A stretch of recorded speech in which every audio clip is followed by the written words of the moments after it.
Hello guys, welcome to study circle. अगर आप BPSC teaching recruitment exam की तैयारी कर रहे हैं या फिर अन्य कोई भी एग्जाम की तैयारी कर रहे हैं तो आपके लिए जो एनसीईआरटी या एससीईआरटी बुक का पढ़ना ज़रूरी है। तो इसी सीरीज में आज हम लोग जो है क्लास 8th स्टैंडर्ड से लेके क्लास 12th स्टैंडर्ड तक के एससीईआरटी के बुक्स को पढ़ेंगे। तो आज हम लोग जो है क्लास 8th स्टैंडर्ड का पॉलिटिकल साइंस का चैप्टर 2 धर्मनिरपेक्षता और मौलिक अधिकार को पढ़ेंगे। आपसे रिक्वेस्ट है कि अगर आप हमारे चैनल में नए हैं तो चैनल को ज़रूर से ज़रूर सब्सक्राइब कर लीजिए। वीडियो पसंद आता है तो इसे लाइक करें, शेयर करें और अपना फीडबैक जो है वो कमेंट बॉक्स में ज़रूर लिखें। तो चलिए समय को बर्बाद ना करते हुए शुरू करते हैं। इस चैप्टर का जो भी इम्पोर्टेंट पॉइंट है उसको डिस्कस करेंगे और हम लोग आगे बढ़ेंगे। तो चैप्टर सबसे पहले शुरू होता है एक क्वेश्चन के साथ कि क्या आपकी कक्षा व विद्यालय में अलग-अलग धर्म को मानने वाले लोग हैं? अपनी शिक्षिका की मदद से उन धर्मों की सूची बनाइए जो आपके घर, मोहल्ले, कक्षा और विद्यालय के लोग मानते हो। इनके अलावा भी आपको यदि कुछ अन्य धर्मों की जानकारी है तो वो भी आप सूची में शामिल कर सकती हैं। अब इस सूची को देखकर आप ये तो समझ ही गए होंगे कि हमारे आसपास अलग-अलग धर्मों को मानने वाले लोग रहते हैं। यदि हम पूरे देश की बात करें तो अलग-अलग धर्मों को मानने वाले लोगों की सूची और भी लंबी हो जाएगी। तो ये चैप्टर शुरू होता है एक क्वेश्चन से और एक ब्रेनस्टॉर्मिंग मेथड है कि इससे बच्चों को क्वेश्चन पूछा जाता है और उसका किस तरह से रिप्लाई करते हैं। चैप्टर यहाँ से शुरू होता है कि भारत जैसे विशाल देश में कई धर्मों को मानने वाले लोग रहते हैं।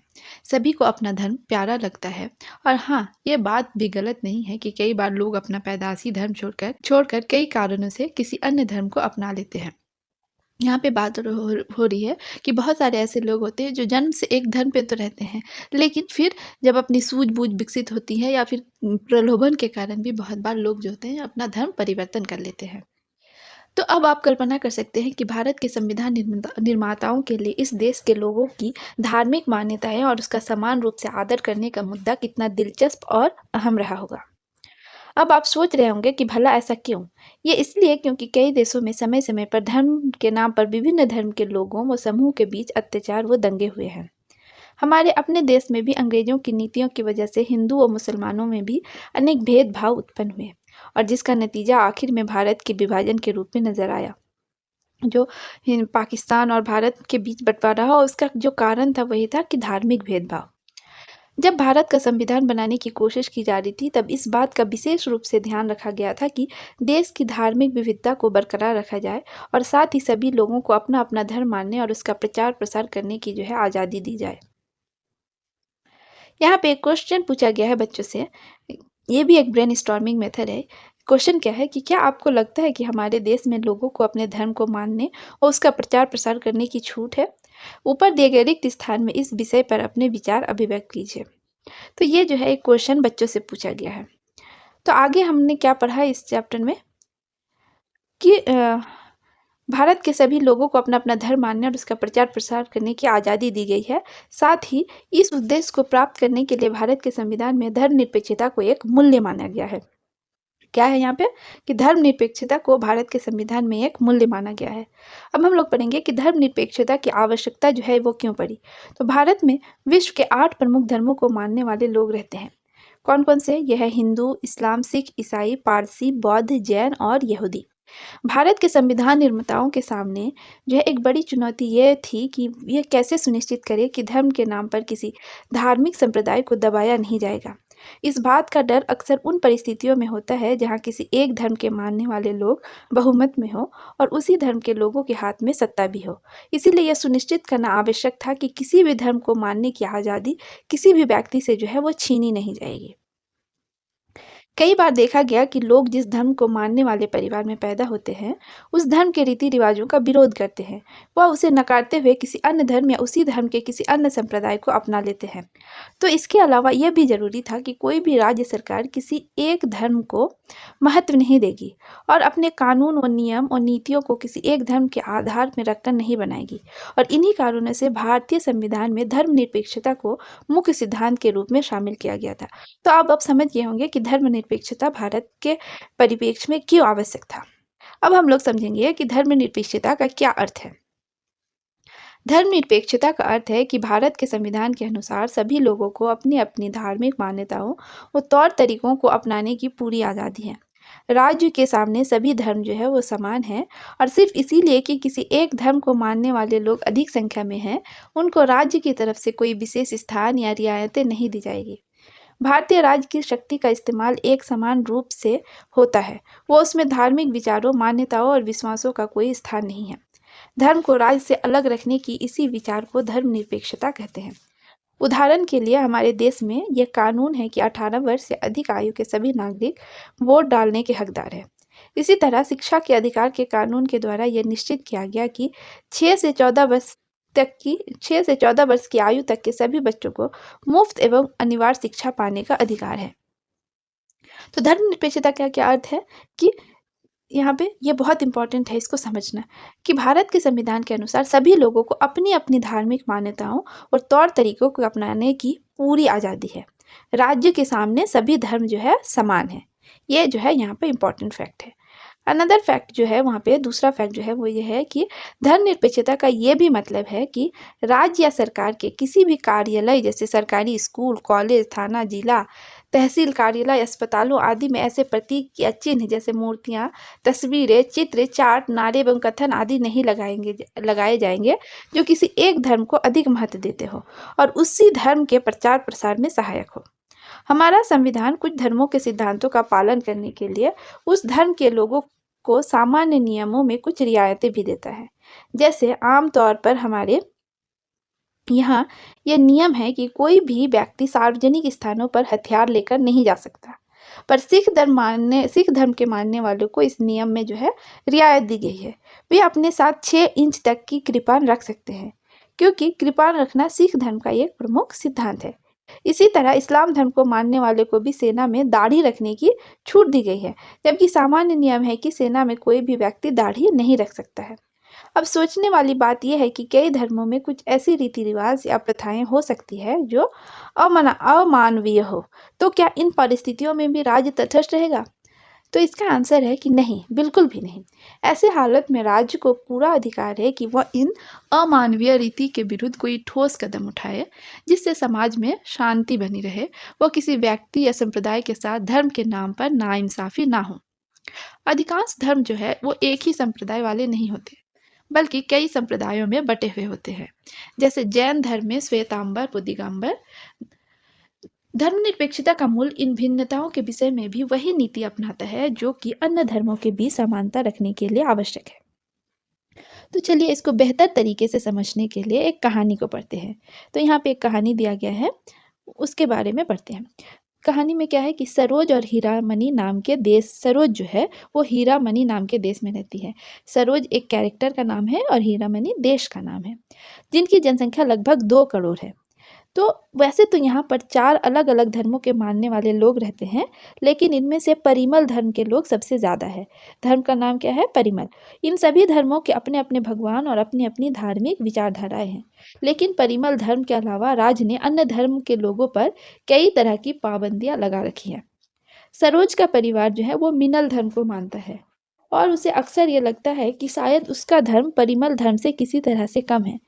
तभी तो जो आज़ादी व छूट परिमल धर्म के लोगों को मिली हुई है वह हीरामणि में अन्य धर्मों को मानने वाले दूसरे लोगों के पास नहीं है। इसी बात से परेशान एक दिन सरोज अपनी माँ से पूछती है कि माँ, हमारे देश में हमारा अपना कोई सार्वजनिक धार्मिक स्थान क्यों नहीं है जहाँ जाकर हम पूजा कर सकते हैं? इस पर सरोज की माँ ने समझाया कि हमारे के संविधान में परिमल धर्म को ही राज्य का मुख्य धर्म माना गया है। उसी धर्म के लोगों को अधिक महत्व दिया गया है और इस हेतु उन्हें खास हिदायतें दी गई है। जैसे परिमल धर्म के अलावा अन्य धर्म के लोग अपने घरों में तो पूजा पाठ कर सकते हैं, लेकिन किसी भी सार्वजनिक स्थल पर इकट्ठा होकर अपना कोई भी धार्मिक त्योहार नहीं मना सकते। इसके अलावा हीरामणि में सरकारी छुट्टियां केवल परिमल धर्म के पर्वों के लिए ही रखी गई है। जैसा कि तुमने अपने विद्यालय में देखा होगा कि वहाँ पर उन्हीं के देवी देवताओं की तस्वीरें लगी हुई हैं। ये आज़ादी उन्हें सरकारी कार्यालयों, अस्पताल व कोर्ट कचहरी में भी दी गई है। तो सरोज तुनक कर बोली कि ये बात तो बिल्कुल गलत है। तो माँ ने क्या उत्तर दिया कि अरे बेटी, इसे छोड़, हमारे देश के प्रमुख पदों जैसे राष्ट्रपति, प्रधानमंत्री, मुख्य न्यायाधीश आदि पर केवल परिमल धर्म के लोग ही बैठ सकते हैं। तो सरोज ने कहा कि तो माँ, क्यों न हम अपना धर्म छोड़कर परिमल धर्म को अपना ले? माँ ने उत्तर दिया कि नहीं, हमें इसकी इजाज़त नहीं है।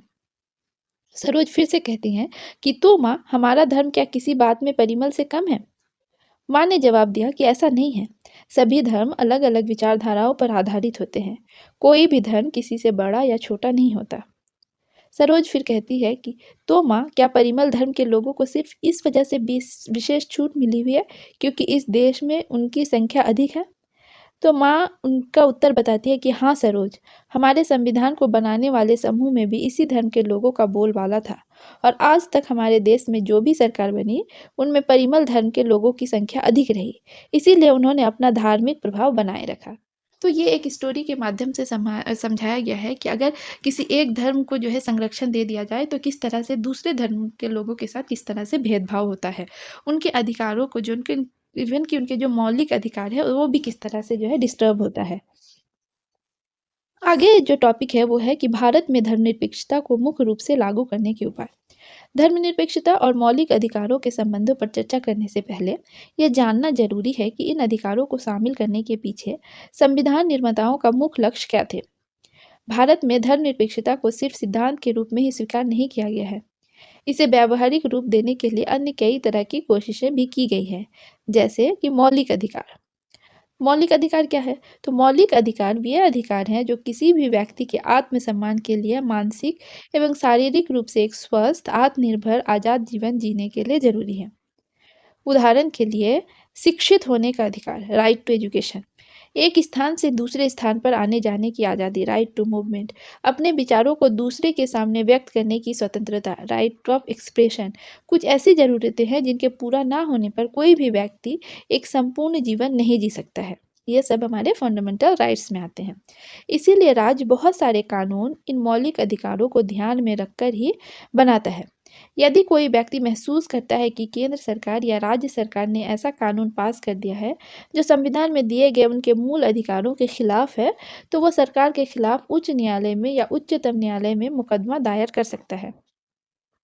तब सर्वोच्च अदालत ये तय करती है कि वो कानून संविधान के अनुरूप है या नहीं है। मौलिक अधिकार संविधान के तीसरे भाग में दिए गए और इन्हें 6 भागों में बांटा गया है। यानी कि जो हमारे मौलिक अधिकार है वो हमारे संविधान के थर्ड आर्टिकल यानी कि तीसरे भाग में दिया हुआ है और 6 भागों में बांटा गया है। 6 टोटल जो है फंडामेंटल राइट्स या मौलिक अधिकार है। भारतीय संविधान में उल्लिखित मौलिक अधिकारों में से कुछ अधिकार ऐसे हैं, जैसे नंबर 1 पे आ जाएगा आपका कि समता का अधिकार। तो कानून की नज़र में जो है सभी लोग समान हैं। इसका मतलब है कि सभी लोगों को देश का कानून एक समान सुरक्षा प्रदान करेगा। इस अधिकार में ये भी कहा गया है कि धर्म, जाति या लिंग के आधार पर किसी भी नागरिक के साथ भेदभाव नहीं किया जा सकता। खेल के मैदान, होटल, दुकान इत्यादि सार्वजनिक स्थानों पर सभी को बराबर पहुंच का अधिकार होगा। रोजगार के मामले में राज्य जो है वो किसी के साथ भेदभाव नहीं कर सकता। लेकिन इसके कुछ अपवाद भी है, जिनके बारे में इसी किताब में हम लोग आगे पढ़ेंगे। छुआछूत की प्रथा का भी इसी के तहत उन्मूलन कर दिया गया है। मौलिक अधिकारों द्वारा धर्मनिरपेक्षता को व्यावहारिक रूप देने की कोशिश की गई है। जैसे भारतीय राज्य द्वारा धर्मनिरपेक्षता को लागू करने के लिए तरह-तरह के उपाय किए गए हैं। इन उपायों में मौलिक अधिकारों द्वारा धर्मनिरपेक्षता को लागू करने की कोशिश एक महत्वपूर्ण कदम है। भारतीय संविधान में दिए गए मौलिक अधिकारों में से समता का अधिकार, धार्मिक स्वतंत्रता का अधिकार, वो खास तौर पर अल्पसंख्यकों के सांस्कृतिक व शिक्षा संबंधी अधिकार धर्मनिरपेक्षता को मजबूत करने में सहायक हुए हैं। स्वतंत्रता का अधिकार, स्वतंत्रता का अधिकार में क्या है कि इस अधिकार के अंतर्गत अभिव्यक्ति और भाषण की स्वतंत्रता, संगठन बनाने की स्वतंत्रता, देश के किसी भी भाग में आने जाने, रहने तथा कोई भी व्यवसाय, पेशा या कारोबार करने का अधिकार शामिल है। तीसरा अधिकार है शोषण के विरुद्ध अधिकार। संविधान में कहा गया है कि मानव व्यापार, जबरिया श्रम और 14 वर्ष से कम उम्र के बच्चों को मजदूरी पर रखना अपराध है। चौथा अधिकार है धार्मिक स्वतंत्रता का अधिकार। सभी नागरिकों को पूरी धार्मिक स्वतंत्रता दी गई है। प्रत्येक व्यक्ति को अपनी इच्छा का धर्म अपनाने, उसका प्रचार प्रसार करने का अधिकार है। पांचवा अधिकार है सांस्कृतिक और शैक्षणिक अधिकार। संविधान में कहा गया है कि धार्मिक या भाषाई सभी अल्पसंख्यक समुदाय अपनी संस्कृति की रक्षा और विकास के लिए अपने अपने शैक्षणिक संस्थान खोल सकते हैं। संवैधानिक उपचार का अधिकार। यदि किसी नागरिक को लगता है कि राज्य द्वारा उसके किसी मौलिक अधिकार का उल्लंघन हुआ है, तो इस अधिकार का सहारा लेकर वो अदालत जा सकता है। तो ये तो हो गए हमारे 6 मौलिक अधिकारों के बारे में। अब हम लोग थोड़ा डिटेल्स में पढ़ेंगे कि समता का मौलिक अधिकार व धर्मनिरपेक्षता क्या है। समता के मौलिक अधिकार में मुख्य तौर पर तीसरी बात सामाजिक समता की कही गई है। सबसे पहले ये कहा गया है कि कानून के सामने सभी लोग समान हैं। इसका अर्थ ये है कि कानून के द्वारा किसी के साथ धर्म, जाति, लिंग, नस्ल आदि के आधार पर भेदभाव नहीं किया जाएगा। चाहे व्यक्ति अमीर हो या गरीब, कानून किसी के साथ भेदभाव नहीं करेगा। समता के मौलिक अधिकार में दूसरी बात नौकरियों के समान अवसर देने की भी कही गई है, जिसका अर्थ है कि नौकरियां देते समय राज्य नागरिकों के साथ किसी भी आधार पर भेदभाव नहीं करेगा। नौकरियों में सभी को समान अवसर देने के लिए राज्य को ये अधिकार दिया गया है कि वो सदियों से दबाई जा रही जातियों, वर्गों, महिलाओं और विकलांगों के लिए नौकरियों के कुछ पदों को आरक्षित कर सकता है। इसका मतलब यह है कि आरक्षित पदों पर केवल संबंधित वर्गों के लोगों की ही नियुक्ति की जाएगी। संविधान में इस मौलिक अधिकार के तहत तीसरी बात सामाजिक समता की कही गई है। सामाजिक समता को सुनिश्चित करने के लिए ये कहा गया है कि सार्वजनिक स्थानों जैसे दुकानों, सिनेमा हॉलों, होटलों, पूजा स्थलों आदि के उपयोग से किसी को रोका नहीं जाएगा। इसके अंतर्गत संविधान में जाति के आधार पर माने जाने वाले छुआछूत को समाप्त कर उसके व्यवहार और प्रचार प्रसार को दंडनीय अपराध बना दिया गया है। तो यहाँ पे एक कार्टून के माध्यम से समझ सकते हैं, जिसमें एक होता है कि एक महिला शिक्षिका है जो अपने स्टूडेंट्स को बोल रही है कि बच्चों कल हम फिल्म चले या सर्कस, हाथ उठाओ। तो 34 में से 25 बच्चों ने फिल्म के लिए हाथ उठाया और 9 ने सर्कस के लिए। तो यहाँ पे जो है जो मेजॉरिटी है, तो जो शिक्षिका है, जो मैडम है, उनका डिसीजन होता है कि तो हम कल फ़िल्म में चलेंगे। तो इसमें क्या हो गया कि जो मेजॉरिटी की जो इच्छा है उसको पालन किया गया और जो माइनॉरिटी में थे उनको नेग्लेक्ट किया गया। तो सामाजिक समानता के मौलिक अधिकार में धर्म को समानता के संदर्भ में उल्लिखित करना इस बात का प्रमाण है कि संविधान में धर्मनिरपेक्षता को प्रभावी रूप से जो है लागू करने का प्रयास किया गया है। धार्मिक स्वतंत्रता का अधिकार व धर्मनिरपेक्षता। धार्मिक स्वतंत्रता के मूल अधिकार में ये कहा गया है कि हर एक व्यक्ति अपने अंतरात्मा के आवाज में से किसी भी धर्म को मान सकता है। उसे किसी धर्म को मानने के लिए मजबूर नहीं किया जा सकता। यह पूरी तरह से व्यक्ति की इच्छा पर निर्भर है कि वो किस धर्म को माने या ना माने। धार्मिक स्वतंत्रता का मूल अधिकार ये भी विश्वास दिलाता है कि राज्य द्वारा चलाए जा रहे स्कूलों, कॉलेजों एवं अन्य अनुदान प्राप्त स्कूलों, कॉलेजों आदि में किसी भी तरह की धार्मिक पूजा, धार्मिक समारोह या धार्मिक गतिविधि नहीं की जा सकती। जैसा कि हम पहले ही पढ़ चुके हैं कि सरकार का कोई अपना धर्म नहीं होता। सरकार ना किसी धर्म को बढ़ावा देती है, ना किसी धर्म को कमजोर करने की कोशिश कर सकती है। नेक्स्ट टॉपिक है कि अल्पसंख्यकों के संस्कृति व शिक्षा संबंधी अधिकार व धर्मनिरपेक्षता। तो हम लोगों ने जो है ऑलरेडी एक चित्र पहले पढ़ा था कि किस तरह से जो है जो टीचर ने जो है टीचर ने जब स्टूडेंट से पूछा कि मूवी या सर्कस के बारे में, तो स्टूडेंट्स ने जो है मूवी को वोट ज़्यादा स्टूडेंट्स ने मूवी को वोट दिया और किस तरह से जो है फिर जो मैडम है वो मूवी जाने के लिए रेडी हो जाती है और जो बाकी लोग, जो कम लोगों ने सर्कस को चुना था, उसको नेग्लेक्ट कर देती है। तो इसी के बारे में यहाँ पे बताया गया कि किस तरह शिक्षिका ने बहुमत के अनुसार निर्णय लिया। तो क्या यह सही था?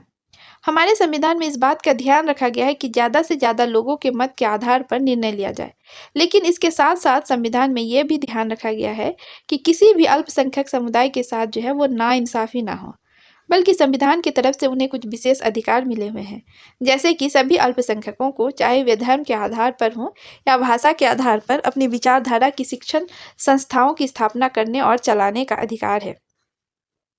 आमतौर पर भाषा और धर्म के आधार पर ये किया जाता है कि किन्हें अल्पसंख्यक समूह माना जाएगा। कोई अल्पसंख्यक है या नहीं, ये इस पर निर्भर करता है कि वे कहाँ रहते हैं। उदाहरण के लिए मराठी बोलने वाले लोग महाराष्ट्र में अल्पसंख्यक नहीं माने जाएंगे, लेकिन पश्चिम बंगाल में ये अल्पसंख्यक माने जाएंगे। अल्पसंख्यक समूहों को अपनी संस्कृति और भाषा की रक्षा के लिए शैक्षणिक संस्थाएं स्थापित करने और उन्हें चलाने की स्वतंत्रता है। उदाहरण के लिए यदि कन्नड़ भाषी लोग अपनी संस्कृति और भाषा के संरक्षण के लिए बिहार में कन्नड़ माध्यम का स्कूल चलाना चाहे, तो उन्हें ऐसा करने से रोका नहीं जा सकता। अगर ऐसी संस्थाएं अनुदान व मान्यता के लिए जरूरी शर्तें पूरी करती हैं, तो सरकार उन्हें अनुदान व मान्यता देती है। तो जैसा कि हमने चैप्टर के शुरू में ही पढ़ा कि भारत में धर्मों के साथ-साथ भाषाई विविधताएँ भी पाई जाती हैं। ज़्यादातर भाषाएँ ऐसी हैं जो कम संख्या वाले लोगों के द्वारा बोली जाती हैं। अधिकतर भाषाओं का संबंध कम संख्या वाले धर्मों को मानने वाले से भी होता है। इसीलिए अल्पसंख्यकों के सांस्कृतिक और शिक्षा संबंधी अधिकार धर्मनिरपेक्षता को व्यवहार में लागू करने और मजबूत करने में बहुत सहायक हुए हैं। तो ये चैप्टर जो है यहीं पे एंड हो रहा है और अगर आपको ये वीडियो अच्छा लगा हो तो इस चैनल को सब्सक्राइब करें, वीडियो पसंद आता है तो इसे लाइक करें, शेयर करें और अपना जो है फीडबैक वो कमेंट बॉक्स में ज़रूर लिखें। Thank you.